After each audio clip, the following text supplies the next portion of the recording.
Hello and welcome to the show. This is Bridging the Gap. I'm Brian Smith. Today's guests are Sharon and John Little, the father and mother of Sgt John Little. Welcome to the show, folks. Thank you for having us, Brian. We appreciate it. Oh, of course.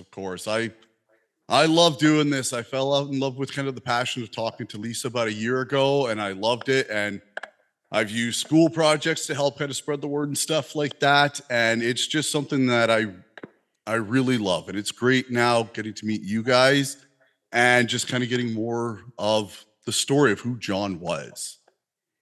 Yeah. Oh my. The real one, or the modified version. Well, hey, parents can tell a little bit of the more real. A little more real. Yeah. John was always feisty. He was feisty. He knew what he wanted to do. He followed his intentions always, even when he was a little guy, right? I remember when he was a super little guy, there was a bell crew working out in front of the house, and they had, the backhoe and other equipment out there, that kind of thing. And of course, it intrigued a little fellow, right? So the next thing you know, I just left for a second, turned my back, and he is gone. And he followed the workmen around the corner, is where I found him after screaming like a fool. And he says to me, "Mom, a man's got to do what a man's got to do." And he was about 4 at the time, Brian, 4. So, and he was always like that as a kid, growing up. He was in the playground at the school, and one of the other kids was picking on a smaller kid and being a bit of a bully and that sort of thing. John was not a big guy, okay? He was always little. And so, he intervened, went in there, and of course got called into the principal's office for being the playground cop. So, there we were again. And, and those sorts of things happened for John throughout his entire life. He was always the guy who was intervening and trying to stick up for someone else and that kind of thing, right? So, it's funny. He had, we lived on a country property when he was preparing for his physical testing for the military. And after he had taken off for St. John for his basic training, that's when we discovered in the loft of this old barn that he had set up makeshift weights with pulleys and hay bales and all of that kind of stuff, so that he could start preparing so that he would be able to pass that medical testing and physical testing and all of that kind of stuff. And I've got so many fond memories of John. He was a character, just a character. Yeah, charisma, lots and lots of charisma and charm.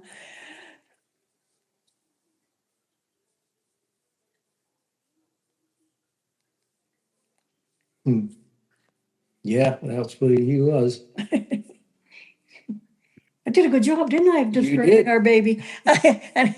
It sounds like you really, right from the bat, he had these morals of looking out for somebody else, even if it was to his disadvantage with his size. Like it just seems like there was a right and wrong, and no matter what, he was going to lean towards the right.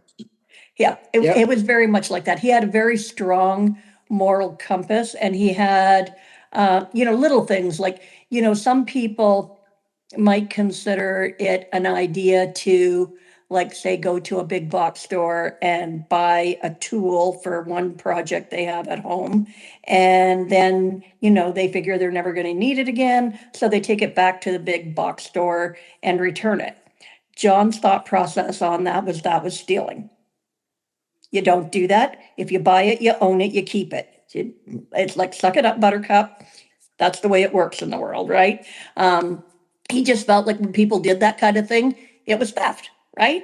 So like he had a very, very strong moral compass when it came to that, anything, There was no gray area. It was either black or white. There's no gray.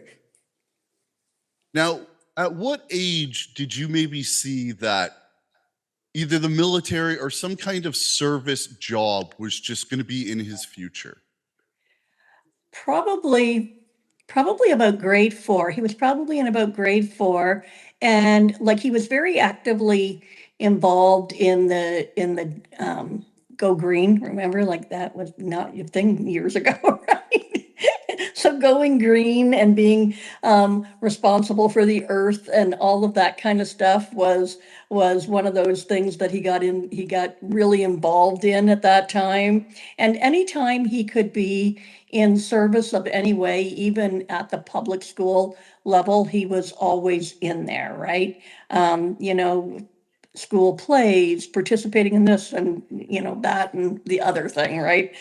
He was always one of those active participants as opposed to somebody who stood by. Gosh, I'm remembering him doing that little gingerbread man Yeah. So, yeah, he was the lead in that one, by the way. uh, uh, Brian, I think the only fault is he really didn't like authority. Hated it. And that's the perfect career somebody who is a little anti-authoritarian goes into, the military. absolutely. Always said as high up as he wanted to go was sergeant, because when you get into warrant, which is the next step up, then you get into the policy stuff of it. Ain't into that. Yeah, I knew a lot of guys who were like that they loved being a sergeant. They were still in with the troops and doing everything like that. And then once you get up into warrant and above, it's a lot more administrative and it's less of being in the trenches, so to say, and leading the troops and giving the directions and figuring out how to make that section work. Yeah, and he was always like one of those persons who would do absolutely anything you wanted so long as you ask. If you told him, Hell would freeze over first. absolutely, all the way over. Either had to ask him or make him think that it was his idea, or it ain't happening. That's a very spirited thing to have. What kind of problems or mischievous things came from maybe that anti-authoritarian streak that you told me what to do? I'm going to show you what I'm going to do.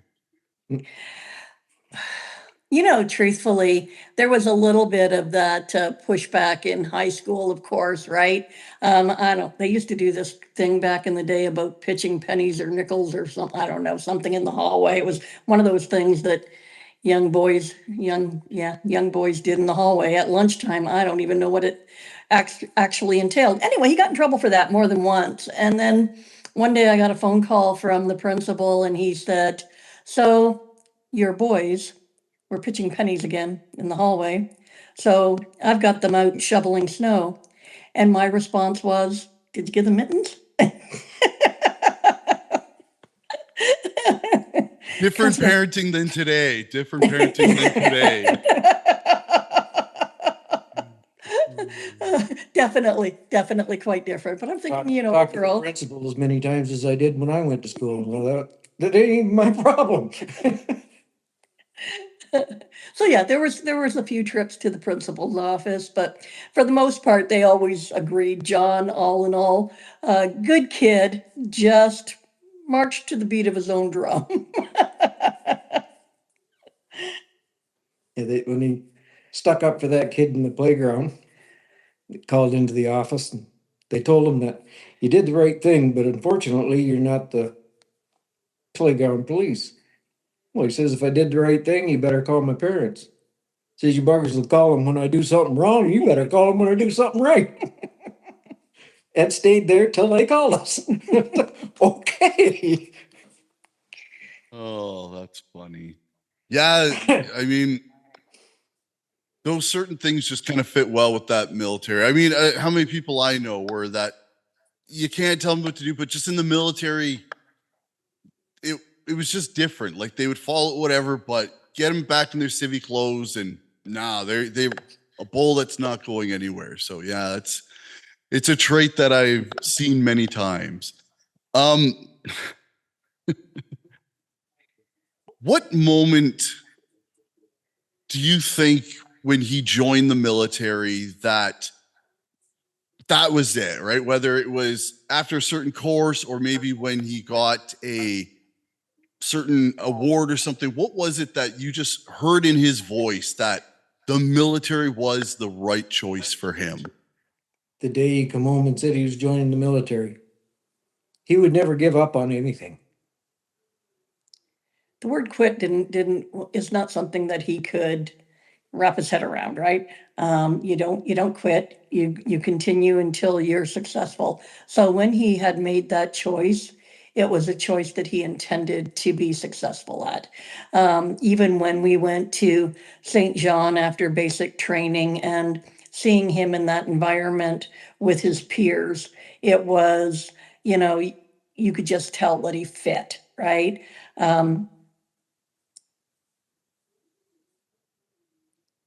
I think he just loved the idea of belonging to such a profound group, right? They all had the same mindset, um, and they all wanted to succeed, and and it was that teamwork that goes with it, right?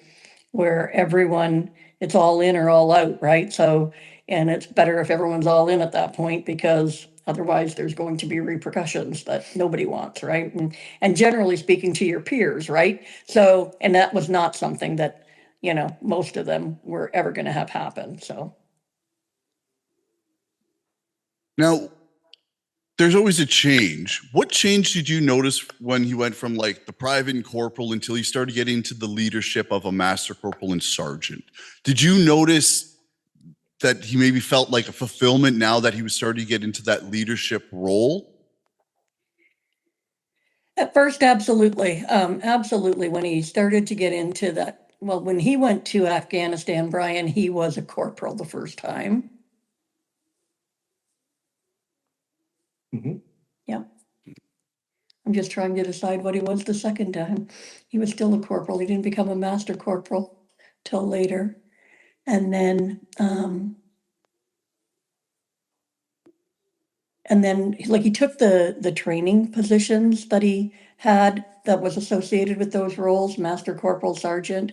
That training position is something that he took to heart. He had seen some things, he had endured some things that he didn't want these young soldiers to be in a place where they were ill prepared. And so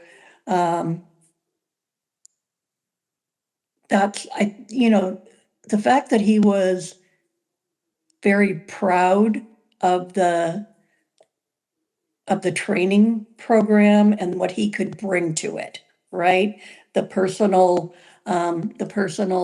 stories that he could bring to it to make young soldiers very aware of the dangers that they were going to need to protect themselves from, right? Um, he was fiercely proud of being a good soldier and being a good teacher to young soldiers. That's awesome. Because I mean, sorry, you were going to continue?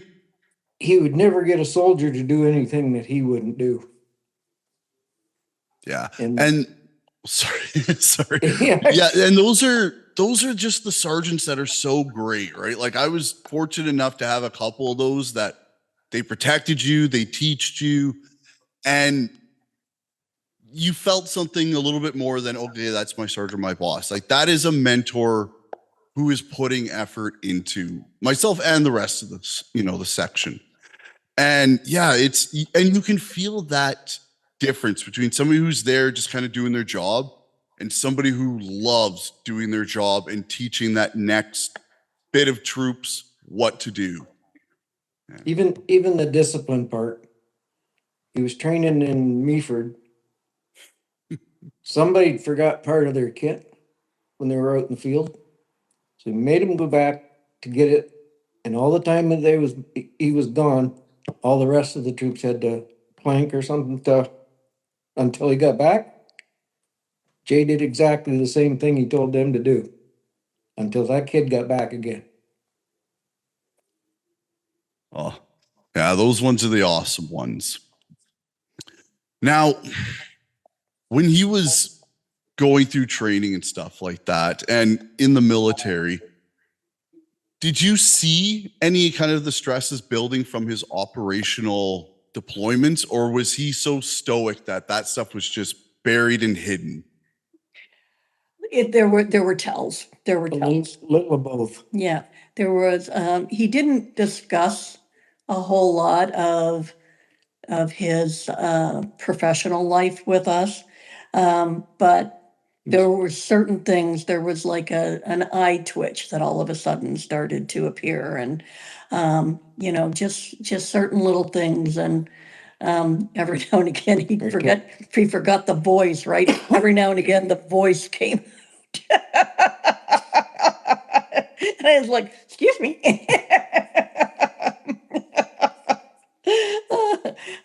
And you always knew when that happened because the whole room went.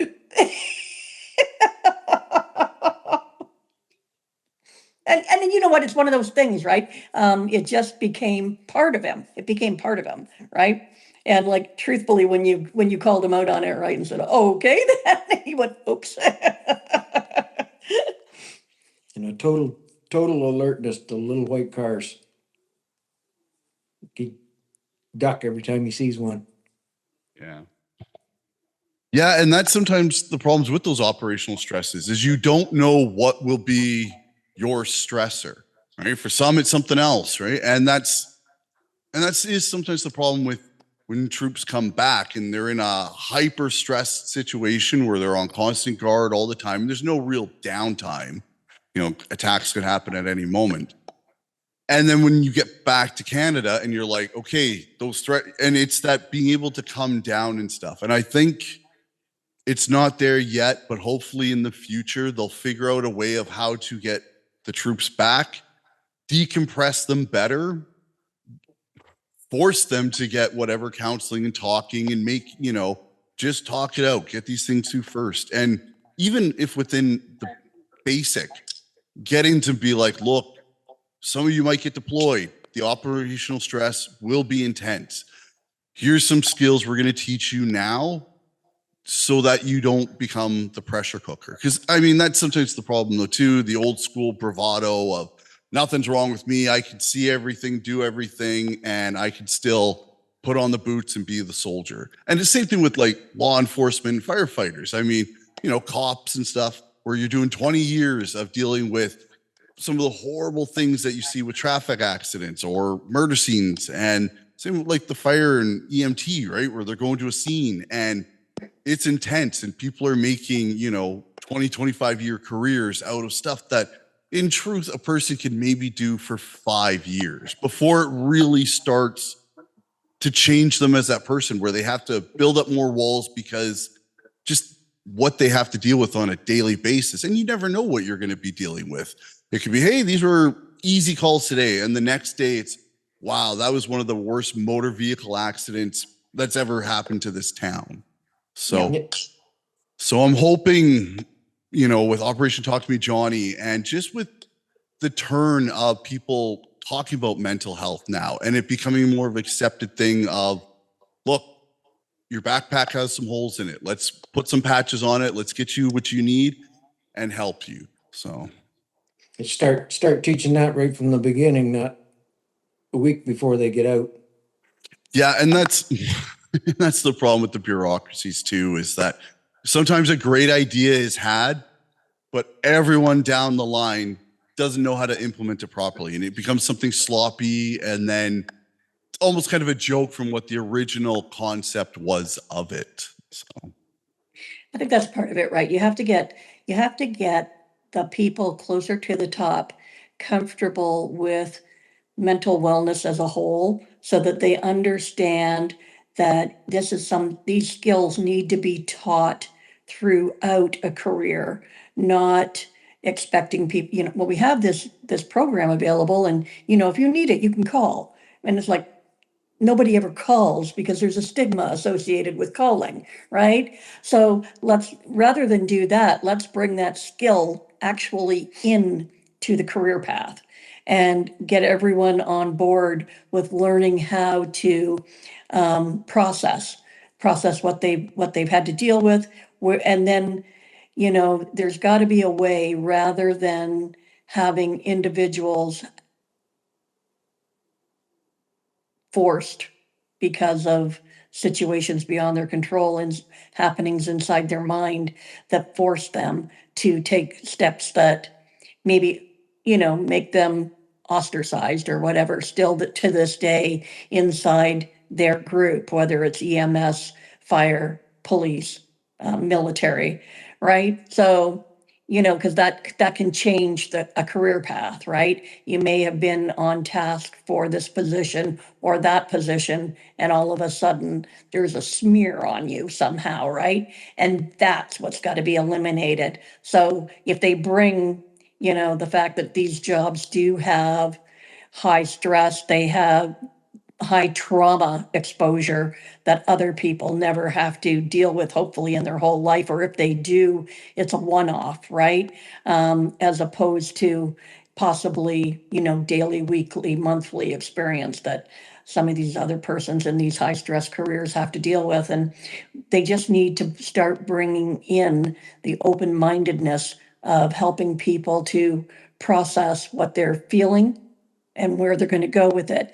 And truthfully, it might take a whole generation for us to get there if we start talking to the young people, getting them aware that mental wellness is just like physical wellness. You have to have that door open, you have to have those checkups. You got to be willing to talk about it, right?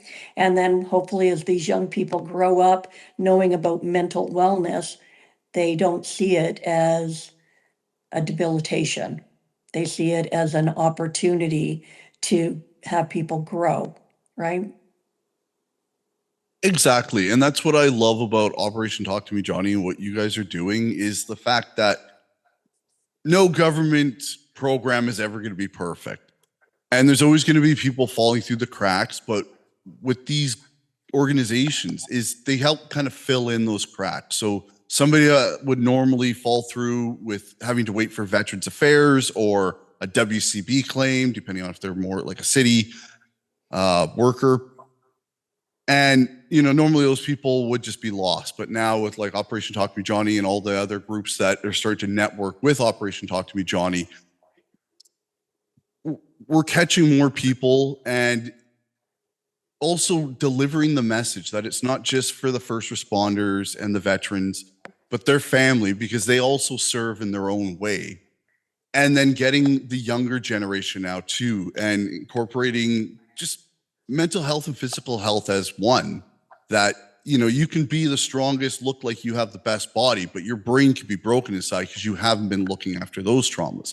And you can look good on the outside, but inside you're really struggling. So I think as this continues to grow and being able to get those skills into them when they're young, so that when something does happen, they go, oh, wow, I was not expecting that situation to happen. That was really bad. Hey, I've got a couple skills in my back pocket to use right at the moment. And now what's the next step I got to do? Okay, well, this was serious. Okay, I'm going to get the next step of help and breaking that stigma of needing it. Like nobody looks at somebody in a cast and goes, hey, goof, ha, ha, ha, why you wear that cast? Just let the bones set on their own. What are you doing, right? Like nobody does that. So when we can start making the mental health issues, it's same as just putting on a bandage when you scrape your knee, we're going to get those next generations to look after themselves. And then it's just going to further look better, better, better as the next generations go on. Because, you know, if somebody has severe trauma, it's not just them that is suffering, it's their immediate family, their friends, their work colleagues. Like, it really does start to affect. And if we can help people deal with that, I mean, it's just the wave reactions that it has to helping so much more. Yes, absolutely, Brian. You're absolutely on point there. You know, I also think that if everyone in a field is educated a little bit more and prepared a little bit more to look after their own mental wellness, they can also see when a colleague is starting to struggle, right? From the civilian perspective, right? We see changes in people, but we're not real sure what it is we're looking at, right? Whereas those that they interact with every day might start to say, you know what, there's something really going on. That person needs some help, and it's up to us to form that intervention because they know what they've been through, right? Or they have a good idea of what they've been through. And I think, you know, getting people in these professions open to the idea of really recognizing when they're seeing the signs and symptoms in a coworker, that it's okay to intervene and say, hey, you're having a bad day, let's talk about it. Exactly. And it's one step at a time, and Operation Talk to Me Johnny is being part of those steps to bridge that. What are some of the future goals that you're hoping to start seeing with Operation Johnny as it keeps kind of expanding out? Oh, that's a good question, Brian. My goodness. You know, for us, truthfully, the biggest thing that we want to stay focused on is our primary goal and message of awareness, right? I think that the general population doesn't recognize the amount of trauma that persons in these fields deal with on a daily. And it makes it very difficult if you don't understand or see that to be, I don't even know what word I'm looking for, to be, just to be aware, right? Just basically to be aware that, you know, although these people protect, serve, and administer first aid and all of the things that we all need when we need it in the moment, that if there's a bigger piece of their job that they have to deal with human frailty in a way that most people don't have to. And I don't care how strong you are, eventually that wears on a mind, because truthfully, most of us are very compassionate. And even if we build up walls, there's a piece of us, you know, let's be perfectly honest. An EMS person cannot be hanging over you trying to resuscitate you crying. They just can't do it, right? So they've got that exterior, and they have it in the moment. But that does not mean that, you know, on a human level, they don't care about every single patient that they have ever taken care of, right? And you know, so and that's true with each of the first responder careers that, you know, we talk about, right? And you know, on a human level, you know, people care about people. They just do. And I think that's what we need. We're just trying to raise that awareness that, you know, there's a fragility. And unfortunately, when this happens in these careers, you know, RCMP, police, fire, EMS, military, if we don't address it, we're going to lose more and more people to suicide. And I got to tell you, Brian, that was never an easy word for me to say out loud. Okay, so Still isn't. it's still challenging. But you know, when people die by suicide, it's not it's not something they do. It's not pre-planned. I honestly believe that in my heart and soul. It is not pre-planned. It's a moment. It's a moment where the mind says, I just need this to end. And this happens far too frequently amongst these professions.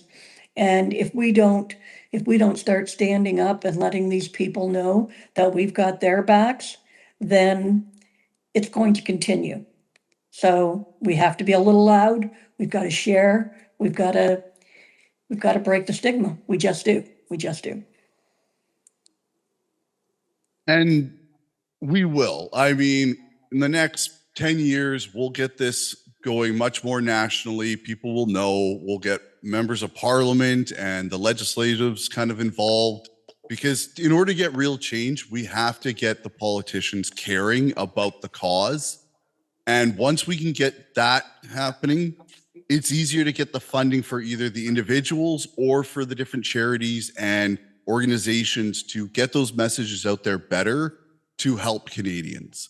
And yeah, I'm just excited. I love helping you guys, and just going to keep bashing through until, you know, I'm just excited. And sometimes you just lose the words for that, just because, you know, we all know people that have taken their lives, and it is a little piece of your soul goes, and you wish that you saw the signs, and you wish you were there to be able to go, hey, what's going on? I can help, right?